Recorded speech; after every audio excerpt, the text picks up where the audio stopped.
Hello guys, welcome to Infinite Stories. Please leave a like and subscribe to our channel for more interesting stories. Let's get into the story. James Carlton was the epitome of success, a name that rolled off tongues with admiration and envy.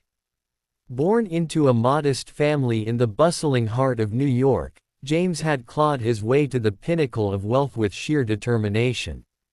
By the age of 35, he had turned a fledgling tech startup into a global conglomerate, boasting a portfolio of luxury brands, high-tech innovations, and real estate empires.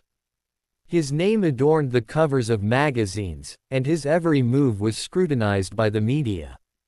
To the outside world, James was invincible, a man who held the world in the palm of his hand. Yet, beneath the surface of his carefully curated image, there lay an insatiable hunger for more. He was driven not just by ambition, but by a fear of losing what he had fought so hard to gain. Despite his empire, James was a man who believed in power over people. He surrounded himself with yes men who fueled his ego, and he showed little regard for those he deemed beneath him. His lavish parties were the stuff of legend, attended by the elite, yet the man behind the glamour was restless. To James, every dollar earned was a battle won, but every failure, no matter how small, was a threat. His relentless pursuit of success blinded him to the subtle cracks forming in his life. His relationships were shallow, his employees feared rather than respected him, and his morality had long been sacrificed on the altar of profit. James had no idea that the empire he had so meticulously built was about to crumble beneath his feet. James Carlton's mornings were a spectacle of wealth and precision. He woke to the gentle hum of automated blinds revealing a breathtaking view of Manhattan from his penthouse suite. A team of staff ensured his espresso was brewed to perfection, his tailored suit steamed, and his day meticulously planned. His office on the 75th floor of the Carlton Tower bustled with activity, reflecting his larger-than-life persona. Boardrooms echoed with his authoritative voice, and investors clung to his every word. The world saw him as a visionary, a self-made billionaire who lived above the fray of ordinary life. Yet, for James, this opulence was not enough. The next deal, the next acquisition, the next zero in his bank account were the only things that kept him moving. Despite his outward success, cracks in James's empire began to form in subtle ways. His employees whispered about his ruthlessness, competitors quietly plotted his downfall, and trusted advisors grew weary of his arrogance. James dismissed these signs as inconsequential noise. He believed his fortune was unshakable, as solid as the marble beneath his feet. As the weeks turned into months, however, James failed to notice how his obsessive desire for control alienated those closest to him. The foundation of his empire, though gilded, was growing dangerously hollow. James Carlton wasn't just a billionaire, he was a man who thrived on the power his wealth provided. He had no patience for weakness, scoffing at charity events and brushing off those who sought his support. Life is a battlefield, he often said, and only the strongest deserve to win. To him, kindness was a currency only the poor could afford. At board meetings, his sharp wit and biting remarks left no room for dissent. His arrogance was not only a shield but a weapon, wielded to ensure he remained untouchable. But arrogance came at a cost.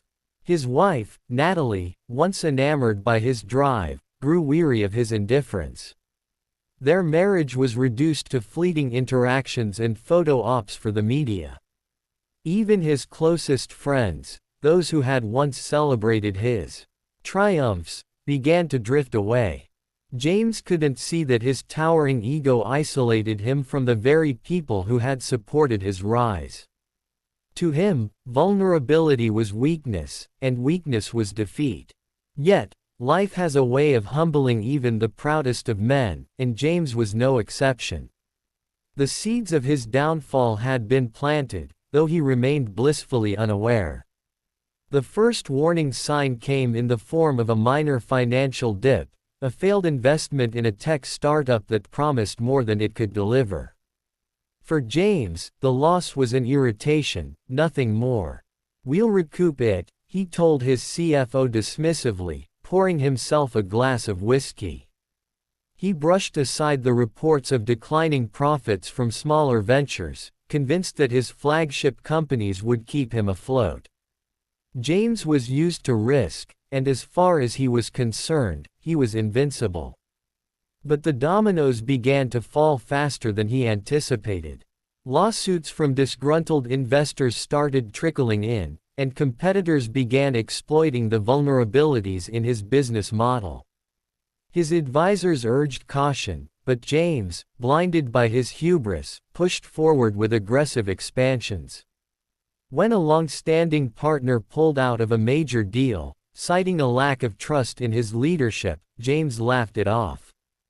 "Their loss," he said, but deep down, unease began to creep in. The cracks in his empire widened, but James refused to see them as anything more than minor setbacks. His pride wouldn't allow it.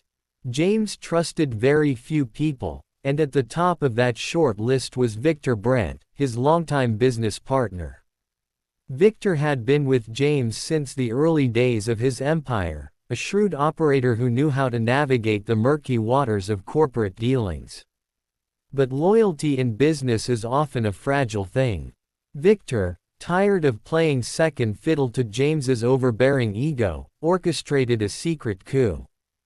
Behind James's back, Victor siphoned funds, diverted clients, and built alliances with their competitors.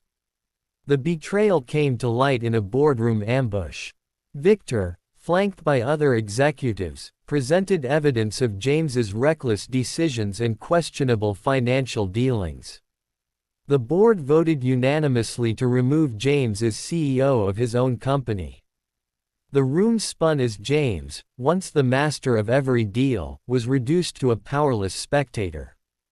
Victor didn't gloat, he simply delivered the final blow with a cold, calculated smile. "It's just business, James," he said. But for James, it was personal. The empire he had built with his own hands was now slipping away, and he was powerless to stop it. Stripped of his position and influence, James turned to his remaining assets to regain control. He sold properties, liquidated stocks, and made desperate phone calls to former allies. Each conversation ended with polite refusals or outright rejections. James couldn't understand it. Where were the people who had once clamored for his favor? The deals he tried to broker fell apart before they even began, and the media pounced on his struggles, gleefully documenting his decline. As days turned into weeks, James realized he was running out of options. His lavish penthouse was foreclosed, his cars repossessed. The world that had once bowed before him now looked away. Pride kept him from admitting defeat, but the mounting pressure began to take its toll. He started losing sleep, his health deteriorating under the weight of his anxiety. For the first time in his life, James Carlton felt something he had never known: fear. The lawsuits came in waves, each one a reminder of the bridges James had burned over the years. Former employees, investors, and partners lined up to take their pound of flesh. James spent hours in courtrooms, listening to lawyers dismantle his legacy piece by piece. The media coverage was relentless, painting him as a villain who had finally met his comeuppance. But the biggest blow came when the IRS froze his accounts, citing unpaid taxes and fraudulent filings. James had always relied on his financial team to handle the details, trusting them implicitly. Now, that trust was proving to be another fatal flaw. With no access to his funds, James was forced to sell his last remaining assets at a fraction of their value. By the end of it all, he was left with nothing but the clothes on his back and the weight of his mistakes. Natalie, James's wife, had endured his indifference for years, but the fall from grace was the final straw. She packed her bags and left their home without a word, taking their children with her. James didn't blame her, he hadn't been the husband or father they deserved. Still, her absence was a crushing blow. Loneliness set in as James wandered through the now empty shell of his life. He had always believed that money could fix anything, but now that it was gone, he realized how little he truly had. His calls to Natalie went unanswered, and the few friends he reached out to offered hollow promises of support. James was utterly alone, forced to confront the reality of his failure. With nothing left, James turned to the few people he thought he could still trust. But his calls to old colleagues were met with cold indifference. The same people who had once lauded him now avoided him like the plague. "It's not personal," they said, but James knew better. One night, desperate for help, he visited an old friend who had once owed him a favor. The man listened patiently before shaking his head. "You built this life, James," he said. "And now you have to live with it." The words stung, but James couldn't argue. He had always prided himself on being self-made, and now, he would have to find a way to rebuild, if such a thing was even possible. James Carlton spent his first night on the streets in utter disbelief.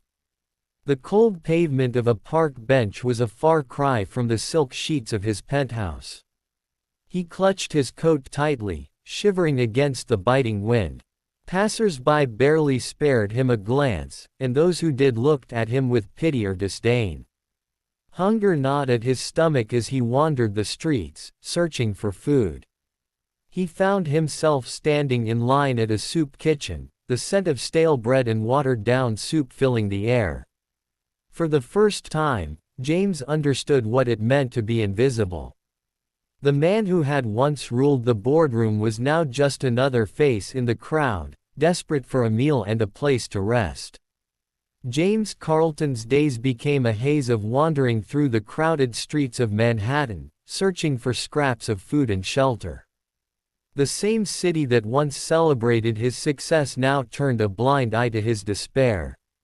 He quickly learned that homelessness was a brutal existence. The streets were rife with danger, muggings, territorial disputes, and the bitter cold of nights that seemed endless. His first week was a crash course in survival. Hunger became a constant companion, gnawing at his stomach and forcing him to swallow his pride to beg for food. Each day brought new challenges. People ignored his pleas or offered spare change with condescending looks. James, who once scorned beggars as lazy and unworthy, now understood the pain of their invisibility. He found a sense of camaraderie among other homeless individuals, sharing tips on where to find safe spots to sleep or free meals. Despite his initial resistance, he started to adapt, though shame lingered in his every action. Nights were the hardest. Without walls to protect him, the world felt infinitely larger, more indifferent. He lay awake, staring at the stars, wondering how his life had unraveled so completely. One rainy afternoon, James sat hunched on a bench outside a busy cafe, his drenched coat offering little protection from the downpour. His head was bowed in exhaustion when a voice startled him. "You look like you could use something warm." A woman stood before him, holding a steaming cup of coffee and a sandwich wrapped in paper. James hesitated, pride still clawing at him, but hunger won the battle. He accepted the food with a quiet, "Thank you," his voice hoarse from disuse. The woman introduced herself as Clara, a nurse who often volunteered at homeless shelters. She didn't ask for his story, only offering kind words and a warm smile before walking away. Her simple act of kindness stirred something in James that he hadn't felt in weeks: hope. For the first time since his fall, he realized that not everyone viewed him as a lost cause. The coffee warmed more than his hands. It reignited a small flicker of belief that maybe, just maybe, he could find his way back. James began to observe the unspoken rules of the streets. He learned which corners yielded the most sympathetic passers-by and how to spot the rare individuals willing to offer more than spare change. He avoided the rougher parts of town, where desperation bred violence, and started developing a routine. Each morning, he positioned himself outside busy subway stations, hoping to catch the early commuters in a generous mood. But it was far from easy. Rejection stung, and the judgmental stares cut deeper than words. Some people sneered at him, muttering insults under their breath, while others pretended he didn't exist. The physical toll of begging was immense. Standing for hours in the cold left him with aching joints and blistered feet. Yet James endured. He no longer had the luxury of pride or the comfort of retreating into a warm, safe space.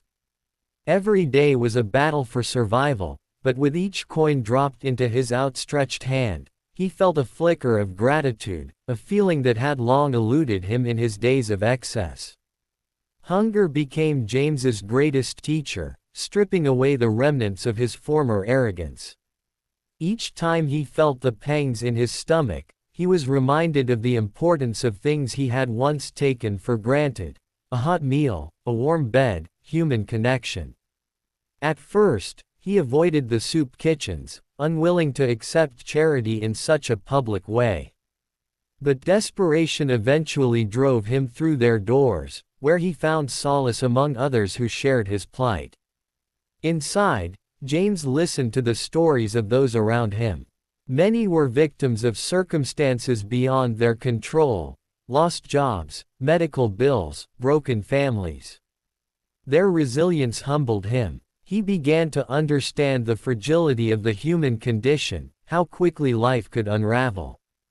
These were lessons he had ignored in his gilded tower, but now they were inescapable. Slowly, James began to shed the bitterness that had clung to him since his fall. Hunger had not only stripped him of comfort but also of the illusions that once defined his worldview. One cold evening, James met an elderly man named Arthur, who sat beside him on a bench in the park. Arthur carried an air of quiet dignity despite his threadbare clothes. Intrigued, James struck up a conversation. Arthur revealed that he had once been a successful architect before losing everything to gambling and bad decisions. Yet, unlike James, Arthur seemed at peace with his circumstances. "What's your secret?" James asked, desperate for some semblance of guidance. Arthur smiled and said, "Acceptance. You can't move forward until you stop fighting where you are." His words lingered with James long after they parted ways. Arthur's calmness was something James envied, a reminder that even in the depths of despair, one could find clarity. Their encounter planted a seed in James's mind, a possibility that perhaps his fall wasn't the end of his story but the beginning of something new. Arthur became a mentor of sorts, teaching James survival skills that extended beyond the practical.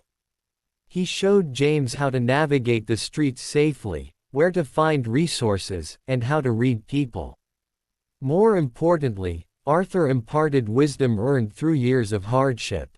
"You're not defined by what you've lost," he told James one day. "You're defined by how you choose to rebuild." These lessons were hard for James to digest. He had spent his life equating success with wealth and power. Stripped of both, he felt like a hollow shell. But Arthur's words stayed with him, challenging his perception of self-worth. Slowly, James began to see his situation not as a punishment but as an opportunity to learn. The streets, harsh as they were, became his classroom, and Arthur, his unexpected teacher. One afternoon, as James sat outside a busy coffee shop, he saw a familiar face. It was Darren, a former business associate who had once begged for James's backing during a crucial deal. Back then, James had dismissed him coldly, too busy to offer more than a curt no. Now, Darren passed James without a flicker of recognition, his gaze sliding over him as if he were invisible. The moment stung more than James expected. It was a mirror reflecting his own past behavior. How many people had he ignored, dismissed, or trampled on in his climb to the top? The realization was like a weight pressing on his chest. James had spent years building walls to keep himself above others, and now those walls had become his prison. For the first time, he truly understood the pain of being unseen, and it left a mark that would stay with him forever. One day, as James waited outside a diner, the owner, a middle-aged man named Tony, noticed him lingering. "You're not like the others," Tony said, handing James a cup of coffee. "You've got something in your eyes, determination, maybe." Intrigued, Tony offered James a chance to work as a dishwasher in exchange for meals and a little cash. Though the offer seemed meager compared to James's former life, he accepted without hesitation. The job marked a turning point for him. The warmth of the diner and the steady rhythm of work provided him with a sense of purpose he hadn't felt in months. The humility of washing dishes, something he had once deemed beneath him, became a daily reminder of how far he had fallen, and how far he could climb again. James threw himself into the work with a determination that surprised even himself. Though the tasks were simple, scrubbing plates, sweeping floors, they gave him a structure he desperately needed. He arrived early, stayed late, and began earning the respect of Tony and the rest of the staff. For the first time in years, James felt part of a team, and it reminded him of his early days when he worked tirelessly to build his empire. His diligence didn't go unnoticed. Customers began to recognize him, though few connected him to the once famous billionaire. "You've got a good worker here," one customer told Tony, and James felt a surge of pride. It was a far cry from his boardroom glory days, but it was honest work, and it gave him something he hadn't felt in a long time: hope. As James settled into his new life at the diner, the flicker of ambition that had defined him began to reignite. He started offering small suggestions to Tony on how to improve the business, adjusting the menu, streamlining operations, and introducing small marketing strategies. At first, Tony was hesitant, but James's ideas began to yield results. More customers came through the door, and the diner started turning a profit. Helping Tony's diner succeed reminded James of the thrill he once felt in building something from the ground up. But this time, his motivation wasn't greed or ego, it was a genuine desire to contribute and make a difference. For the first time in his life, James began to see the value in working. James Carlton's transformation continued as he immersed himself in the rhythms of the diner. Tony, impressed by James's contributions, gave him more responsibilities, allowing him to oversee inventory and interact with customers. Though it was a far cry from running a billion-dollar empire, James felt fulfilled in a way he hadn't in years. He realized that success wasn't solely about wealth but about building something meaningful and earning respect through honest effort. James's natural charisma began to shine through again, but this time, it was tempered by humility. Regular customers started asking for him by name, drawn to his genuine warmth and work ethic. "You've got a knack for this," Tony told him one evening as they tallied the day's earnings. James smiled but said nothing. Deep down, he knew that while the diner was a stepping stone, his ambitions were far from over. He began to think about how he could take the lessons from his downfall and apply them to something greater. One chilly evening, as James was clearing tables, He looked up to see a familiar face walk through the door, Natalie, his ex-wife. She froze when she saw him, her expression a mix of shock and hesitation. For a moment, neither spoke. Then, slowly, she approached. "James," she whispered, as if unsure he was real. Their conversation was awkward at first, filled with long silences and half-finished sentences. Natalie had heard about his fall but had never imagined he'd end up here. "I didn't know where to find you," she admitted, her voice tinged with regret. James didn't ask for pity. Instead, he told her about his journey, the lessons he'd learned, and the man he was trying to become. By the end of the night, Natalie's guarded demeanor softened. Though the wounds of their past were far from healed, their meeting planted a seed of possibility, a chance for reconciliation and understanding. James couldn't stop thinking about his conversation with Natalie. It stirred something in him, a reminder of what he had lost and the people he had hurt along the way. He began to see his work at the diner not just as a job but as a foundation for something bigger. One evening, as he scrubbed the last of the dishes, an idea took shape in his mind. What if he could use his experience, both his rise and his fall, to help others? James envisioned a program that could offer job training and support to people like him, individuals who had lost everything but were determined to rebuild their lives. He shared the idea with Tony, who encouraged him to pursue it. "You've got a gift for bringing people together," Tony said. "Don't waste it." Inspired, James began researching community outreach programs during his free time. He visited libraries, attended workshops, and sought advice from local nonprofit organizations. It was humbling to ask for help, but James had learned the value of humility. Slowly, he started drafting a plan for his program, which he called Second Chances. Funding was the biggest hurdle. James had no resources of his own, but he didn't let that stop him. He reached out to former business contacts, many of whom were surprised to hear from him. Some turned him away, but others were intrigued by his story and willing to listen. "I'm not asking for charity," James told them. "I'm asking for an investment in people." James's persistence began to pay off. A local philanthropist agreed to provide seed money for the program, impressed by James's sincerity and vision. With the funding secured, James rented a small space and started building a team of volunteers, including Arthur, the elderly man who had mentored him on the streets. Together, they transformed the space into a hub for job training, counseling, and networking opportunities. The first participants trickled in cautiously, unsure if the program would deliver on its promises. James personally greeted each one, sharing his story to inspire trust.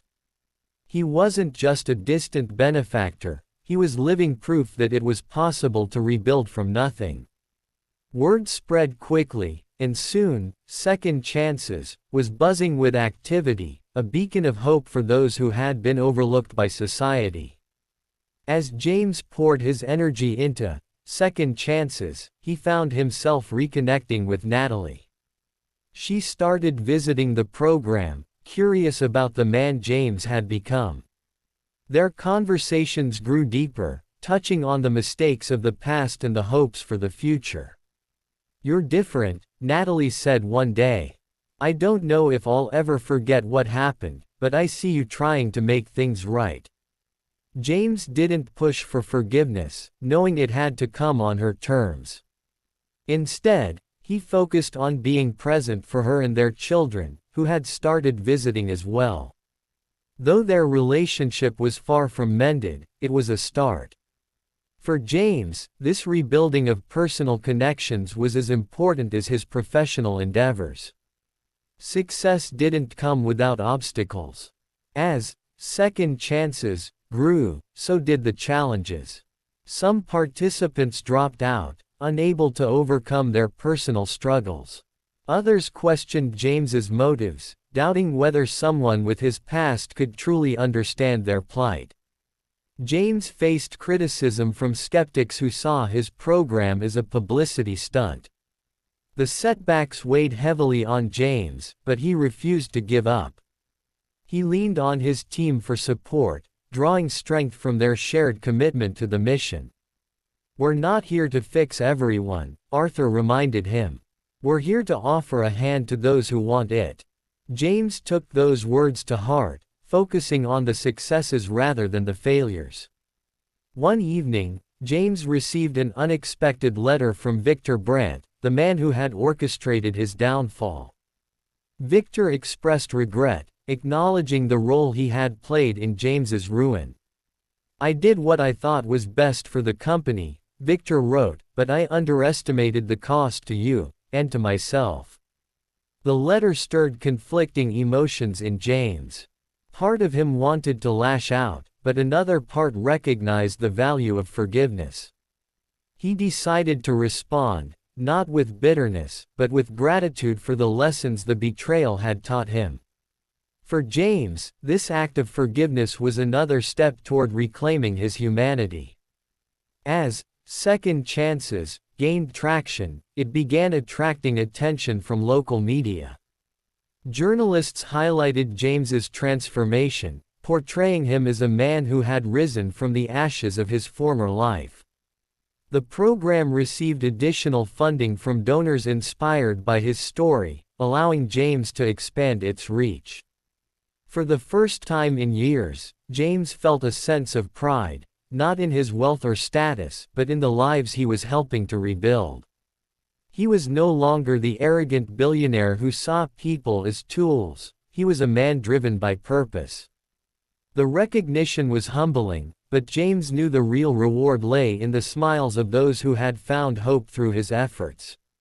One evening, as James locked up the Second Chances Center, he paused to reflect on how far he had come. The man who had once believed in nothing but money now believed in the power of community, resilience, and redemption. His journey had been painful, but it had also been transformative, stripping away the superficial layers of his life to reveal a deeper purpose. James knew he would never return to the life of luxury he once led, and he was okay with that.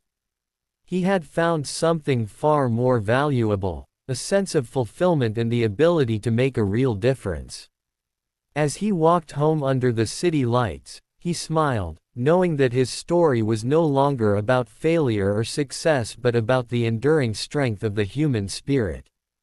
As second chances continued to flourish, James caught the attention of a prominent businesswoman named Eleanor Sinclair.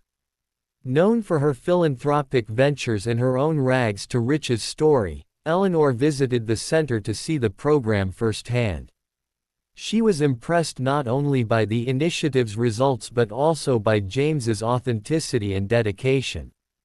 "You're not just rebuilding lives," she said during her visit. "You're rebuilding trust in what people are capable of." Eleanor proposed a partnership that could take second chances to the next level. She offered financial backing and access to her vast network of resources. Initially, James hesitated, wary of losing the personal touch that defined the program. But after several discussions, they agreed to expand the program carefully, ensuring its core values remained intact. Eleanor's involvement brought new opportunities, including collaborations with local businesses that offered jobs to participants.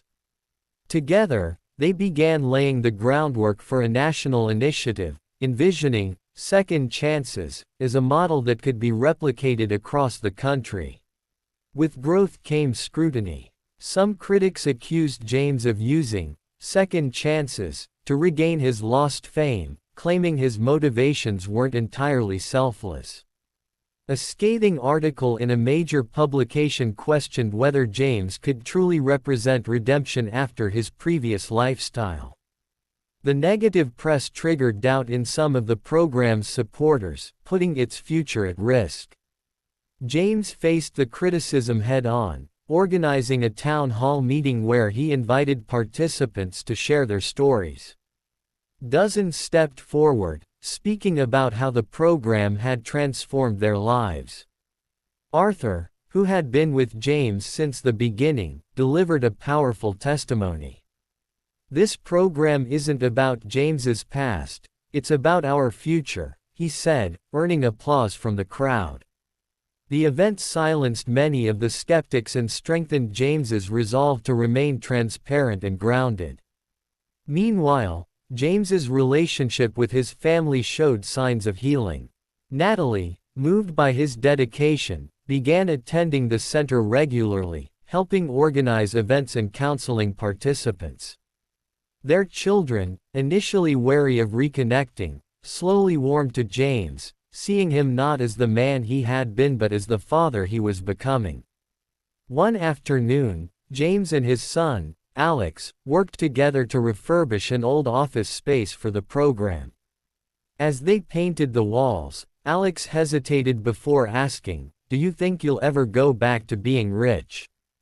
James smiled and replied, "Being rich isn't about money, Alex.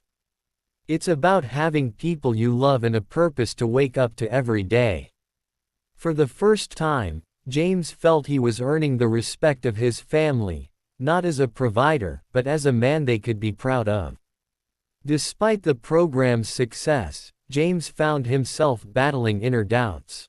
Late at night, he wrestled with questions about his worth and whether he deserved the second chance he had created for others. The weight of his past mistakes still loomed over him, and he feared that one misstep could undo everything he had built. Arthur, ever the wise mentor, noticed James's unease and confronted him. "You've come this far, but you're still carrying the past like a chain around your neck," Arthur said. "Forgiveness isn't just something you give others, it's something you give yourself." The words struck a chord in James, who realized he had to let go of the guilt that had been his constant shadow. That night, he resolved to embrace his journey, flaws and all, as a testament to the resilience of the human spirit. With Eleanor's support, Second Chances opened its second location in a neighboring city.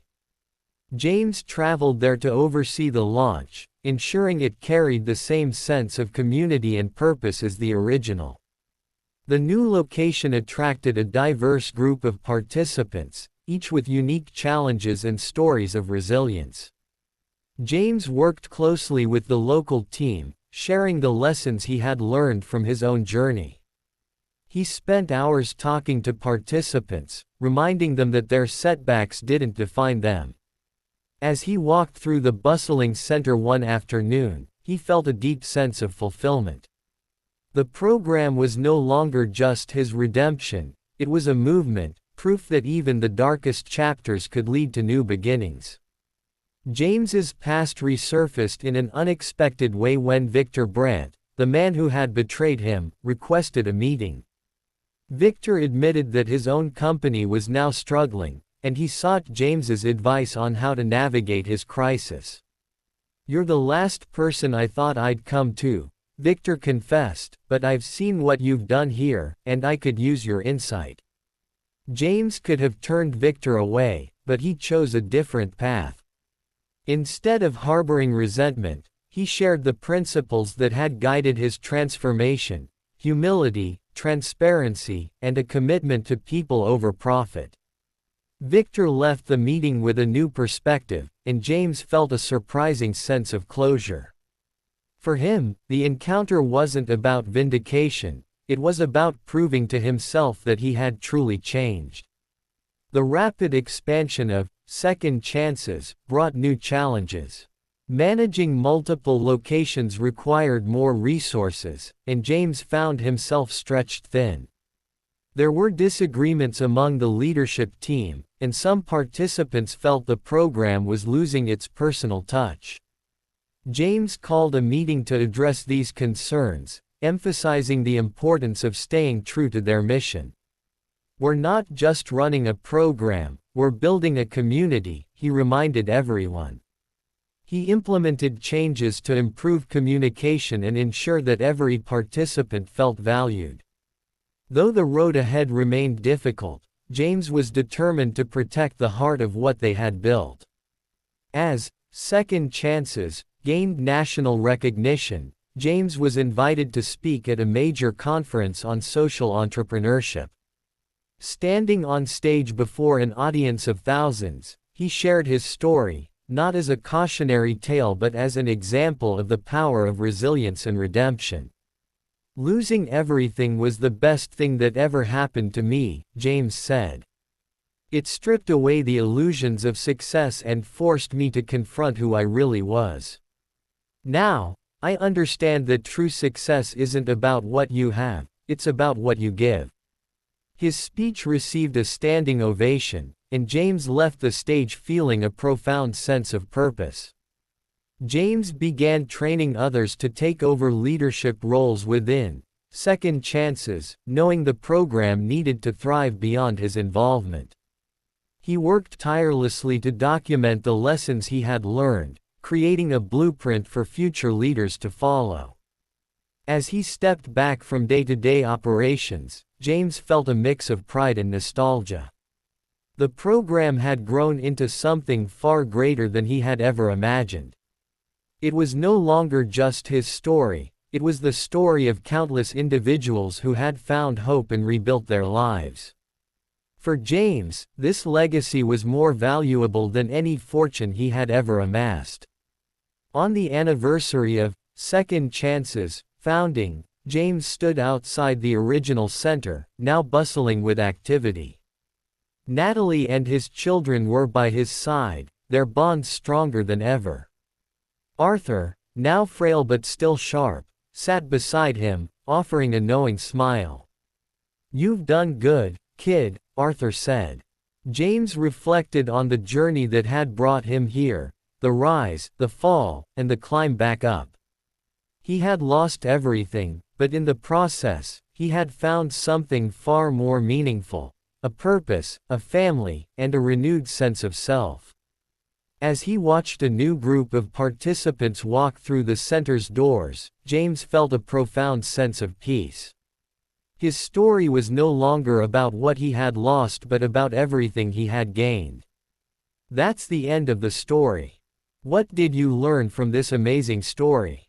Please leave a like and subscribe for more interesting stories. Thanks for watching.